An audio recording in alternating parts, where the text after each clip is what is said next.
హైదరాబాద్ రామంతపూర్లో నకిలీ అల్లం వెల్లుల్లి పేస్ట్ తయారీ కేంద్రంపై మల్కాజ్గిరి ఎస్ఓటి పోలీసులు దాడి చేశారు. తయారీదారుడు మహమ్మద్ అఫ్తార్ అరెస్ట్. కల్తీ అల్లం వెల్లుల్లో కలిపే రసాయనాలు టైటానియం పొడి 200 గ్రాములు, సిట్రిక్ యాసిడ్ 30 కేజీలు తయారు చేసిన కల్తీ అల్లం వెల్లుల్లి పేస్ట్ 1200 కేజీలు స్వాధీనం చేసుకున్నారు. అగపుర నాంపల్లికి చెందిన అఫ్తార్ గత కొంతకాలంగా న్యూ నేషనల్ పేరుతో రామంతపూర్లోని మూసి ప్రాంతంలో మానవారికి హాని కలిగించే రసాయనాలు కలుపుతూ కల్తీ అల్లం వెల్లుల్లి పేస్ట్ తయారు చేస్తున్నారు. నిందితుడు అఫ్తార్ కల్తీ అల్లం వెల్లుల్లి పేస్ట్ రసాయన పదార్థాలను ఉప్పల్ పోలీసులకు అప్పగించిన ఎస్ఓటి పోలీసులు కేసు దర్యాప్తు చేస్తున్నారు. ఉప్పల్ పోలీసులు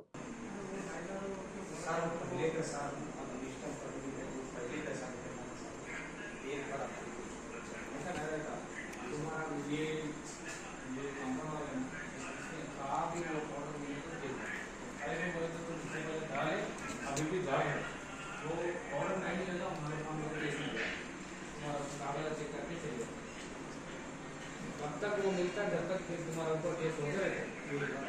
ऐसा नहीं